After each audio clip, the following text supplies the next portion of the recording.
Good morning girls. बेटा कल मैंने आपको एक्सरसाइज 9.2 करवाई थी। आज हम एक्सरसाइज 9.3 करेंगे।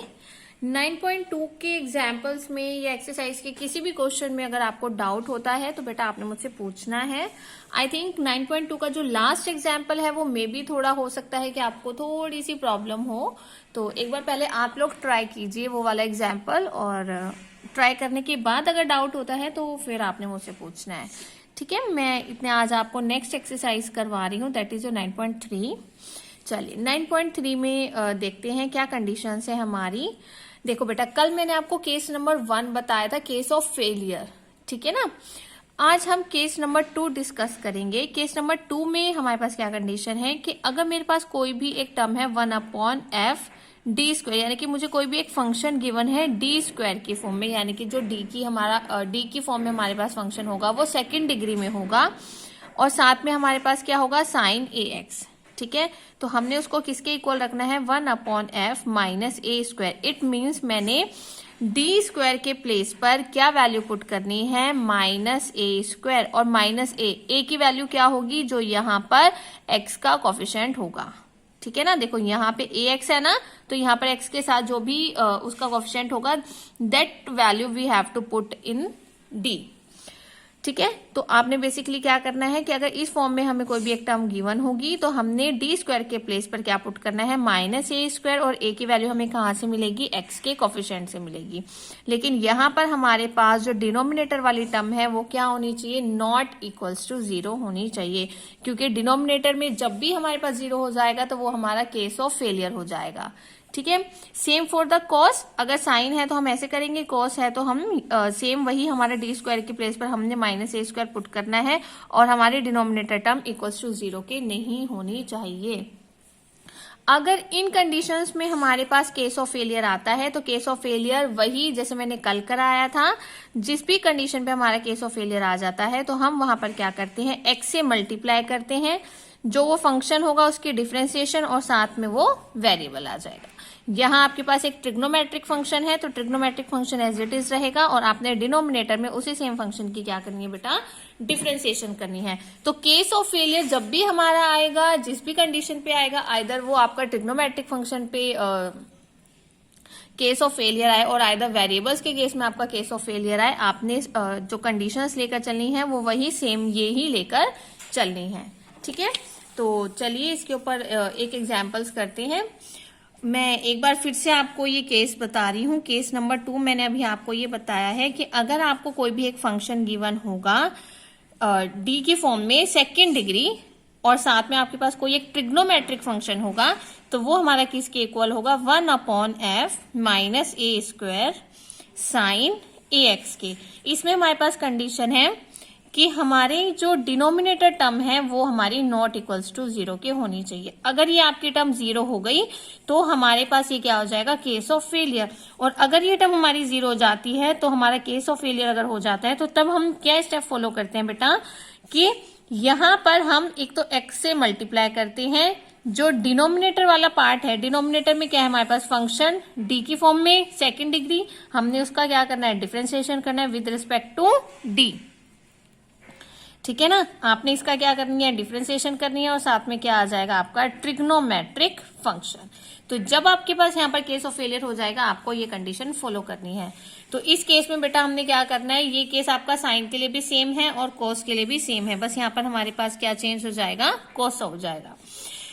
अब हमें क्या ध्यान रखना है बेटा कि अगर मेरे पास कभी भी ट्रिग्नोमेट्रिक फंक्शन आएगा तब हमारे पास क्या होगा, हमारा एक ये रूल है, आप इसको एक रूल की तरीके से लेकर चलेंगे कि अगर मेरे पास डी स्क्वायर की फॉर्म में कोई भी एक फंक्शन गिवन है तो मैं क्या करूंगी, जो मेरी ए स्क्वायर की वैल्यू होगी माइनस ए स्क्वायर की वैल्यू होगी, तो डी स्क्वायर के प्लेस पर हमने किसकी वैल्यू पुट करनी है, माइनस ए स्क्वायर की वैल्यू पुट करनी है। और ए मुझे कहां से मिलेगा, जो मेरा ट्रिग्नोमेट्रिक फंक्शन में एक्स का कोफिशिएंट होगा, यहां से हमें किसकी वैल्यू मिल जाएगी, ए की वैल्यू मिल जाएगी। क्लियर है, तो this one is your case number 2। चलिए अब इसके ऊपर एग्जाम्पल करते हैं। मैं आपको एक एग्जाम्पल कराती हूँ। एग्जाम्पल नंबर 1, एग्जाम्पल नंबर 1 हमें क्या गिवन है, solve the differential equation solve the differential equation.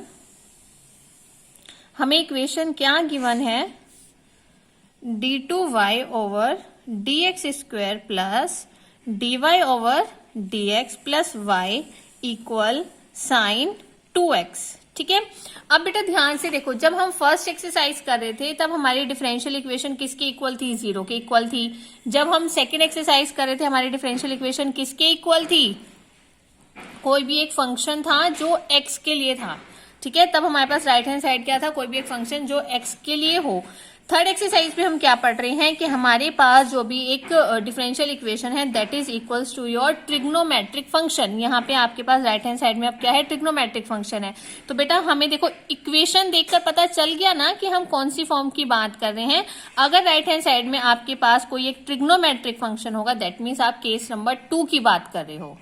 ठीक है ना, तो ट्रिग्नोमेट्रिक फंक्शन है अगर राइट हैंड साइड में तो हम कौन सा केस फॉलो करेंगे, केस नंबर 2। चलो अब इसका सॉल्यूशन देखते हैं।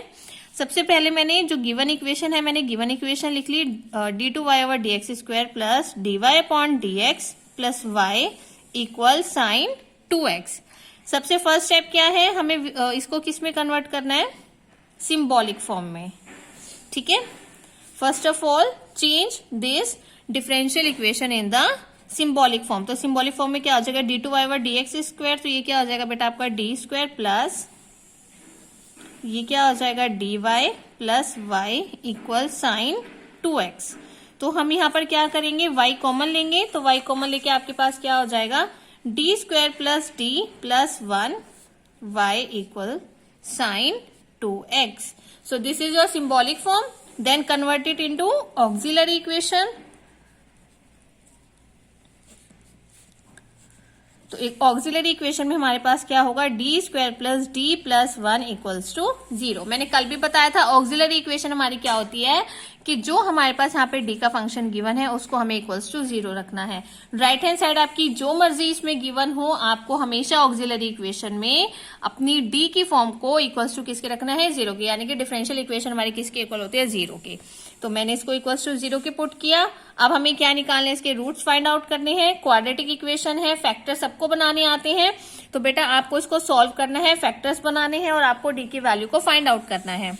ठीक है, तो ये वाला स्टेप मैं आप लोगों के लिए छोड़ रही हूं, तो ये आपको सॉल्व करना है और यहाँ पे इसके रूट्स फाइंड आउट करने हैं। तो बेटा यहाँ पे आपको आपके पास ये क्वाड्रेटिक इक्वेशन है, आपको इसको सॉल्व करना है आइदर यूजिंग फैक्टर थ्योरम और आप इसमें इसके रूट्स फाइंड आउट करोगे। तो मैं यहाँ पर इसकी वैल्यू डायरेक्ट लिख रही हूँ, आपने इसको खुद से सॉल्व करना है। ठीक है, तो यहाँ पर आपके पास वैल्यूज आएंगी -1/2 प्लस माइनस आयोटा √3/2। ठीक है, तो आपके पास d की वैल्यू क्या आई है, ये वाली टर्म आई है। इट मीन्स d की वैल्यू आपके पास है -1/2 प्लस आयोटा √3/2 और -1/2 माइनस आयोटा √3/2। बेटा देखो यहाँ पर हमारे पास प्लस माइनस है ना, तो मैंने पूरी टर्म को एक बार प्लस की फॉर्म में लिखा है और एक बार माइनस की फॉर्म में लिखा है। ठीक है, फिर हमें इसके बाद क्या निकालना है, इसका कॉम्प्लीमेंट्री फंक्शन। कॉम्प्लीमेंट्री फंक्शन के लिए मैंने आपको वो टेबल बताई थी, आपको रूल्स बताए थे, और उसके लिए हम कॉम्प्लीमेंट्री फंक्शन किस हेल्प से लिखते हैं वो भी मैंने आपको बताया था। तो यहाँ पर हमारे पास इमेजिनरी वैल्यू आई है रूट्स में, तो हम यहाँ पर इमेजिनरी वाला केस कंसिडर करेंगे। तो इसका कॉम्प्लीमेंट्री फंक्शन हमारे पास क्या हो जाएगा, मैं बेटा आपको एक बार बुक में दिखा देती हूँ। ठीक है, इमेजिनरी के लिए हम कौन सी कंडीशन लेकर चलते हैं, देखो आपका केस नंबर 3 था ना, यहाँ पे हमें क्या गिवन है, अगर इमेजिनरी रूट्स हमारे पास आती हैं तो हमें उसमें 2 केसेस दिए हुए हैं। Either pair of imaginary roots अगर होते हैं तो हम उसका कंप्लीट सॉल्यूशन ये लेकर चलेंगे, और अगर हमारे पास इमेजिनरी रूट्स भी रिपीट कर रहे हैं ट्वाइस तब हम ये वाली कंडीशन लेकर चलेंगे। तो हमें यहाँ पर इमेजिनरी रूट्स रिपीटेड नहीं है, तो हम यहाँ पर ये वाले केस के लिए ये वाला कंप्लीट सॉल्यूशन लेकर चलेंगे। तो बेटा आप इन तीनों में से किसी को भी कंसिडर कर सकते हो। तो मैं ये फर्स्ट वाला कंसिडर कर रही हूँ, इस फर्स्ट वाले को मैं यहाँ पर पुट कर रही हूँ। ठीक है, तो आपके पास इसका कॉम्प्लीमेंट्री फंक्शन है बेटा e⁻⁴ x c1 cos βx plus c2 sin βx। ठीक है, ये होता है। तो आपने क्या करना है, जो आपने यहाँ पर रूट्स फाइंड आउट किए हैं बेटा, तो आपने ना इसको कंपेयर करना है। कंपेयर विद, जैसे आपके पास है -1/2 प्लस आयोटा अंडर रूट 3/2, तो आपको इसको कंपेयर करना है अल्फा प्लस आयोटा बीटा के साथ, ठीक है ना। तो अल्फा की वैल्यू आपके पास क्या है, -1/2, और बीटा की वैल्यू क्या है आपके पास अंडर रूट 3/2। तो आपने अल्फा और बीटा की वैल्यू को यहाँ पर पुट करना है। तो यहाँ पर पुट करके आपके पास क्या वैल्यू आ जाएगी, e⁻⁴। तो हमने यहाँ पर अल्फा और बीटा की वैल्यू को पुट करना है। तो मैंने यहाँ पर अल्फा की वैल्यू पुट किया -1/2, तो यहाँ पर क्या होगा -x/2 c1 cos, बीटा की वैल्यू क्या थी हमारे पास under root 3/2 x plus c2 sine under root 3/2 x। So this one is your complementary function. इसके बाद अब हमें क्या निकालना है, पर्टिकुलर इंटीग्रल, ठीक है।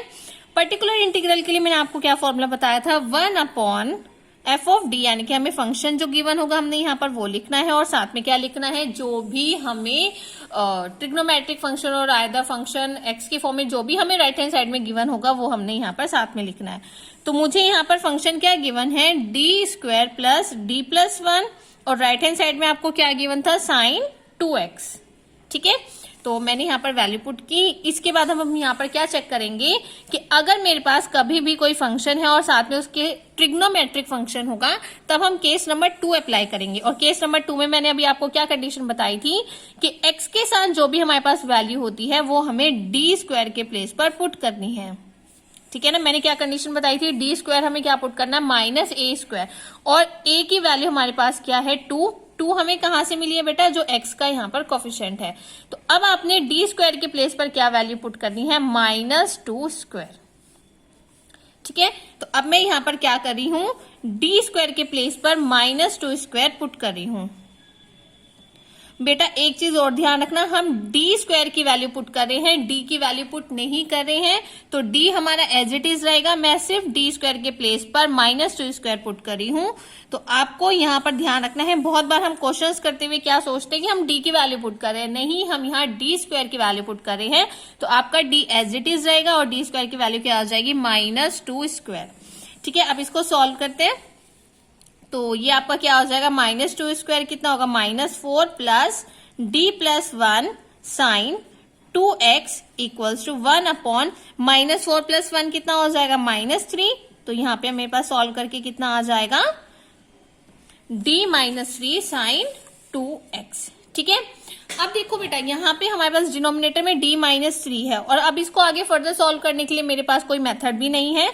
तो मैं यहाँ पर क्या कर रही हूँ, क्या मैं इसको रैशनलाइज कर सकती हूँ, मैंने इसको रैशनलाइज किया, d+3 से मल्टीप्लाई और डिवाइड किया मैंने। तो मेरे पास क्या टर्म हो जाएगी, d+3 डिवाइडेड बाय d-3 और d+3, x y का फॉर्मूला क्या होता है, x² - y²। तो बेटा मैं यहाँ पर वही वाला अप्लाई कर रही हूँ, x² - y²।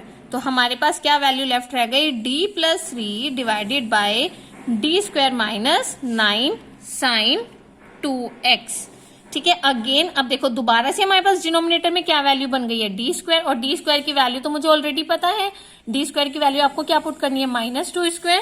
तो यहाँ पर मैं क्या पुट कर रही हूँ दोबारा से, -2² - 9 साइन 2x इक्वल d+3 -2²। बेटा यहाँ पर ना आपका जो स्क्वायर है वो सिर्फ 2 की वैल्यू का स्क्वायर है, हमने माइनस का स्क्वायर नहीं करना है, क्योंकि यहाँ अगर मेरे पास इस तरीके से लिखा होता तब हम माइनस का भी स्क्वायर करते और 2 का भी स्क्वायर करते, लेकिन यहाँ हमारे पास कोई ब्रैकेट नहीं है, यहाँ हमारे पास -2² है। तो आप सिर्फ 2 का स्क्वायर करोगे, आपने माइनस का स्क्वायर नहीं करना है।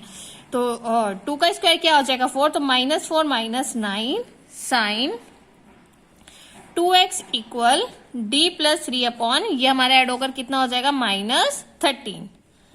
क्लियर है बेटा। तो देखो हमारे पास डिनोमिनेटर तो सॉल्व हो गया, अब बस हमें क्या लेफ्ट रह गया है, न्यूमरेटर की वैल्यू को सॉल्व करना रह गया है। तो हमें क्या मिल जाएगा, हमारा पर्टिकुलर इंटीग्रल, ठीक है। तो अब हमारे पास नेक्स्ट स्टेप क्या होगा, मैंने -1/13 कॉमन ले लिया, और मुझे क्या दिया हुआ था, d+3 साइन 2x।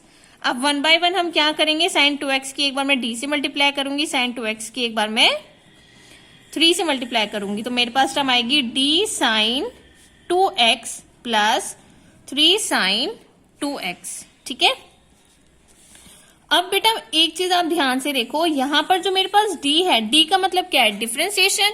आप dy/dx को ही तो d पुट कर रहे हो ना।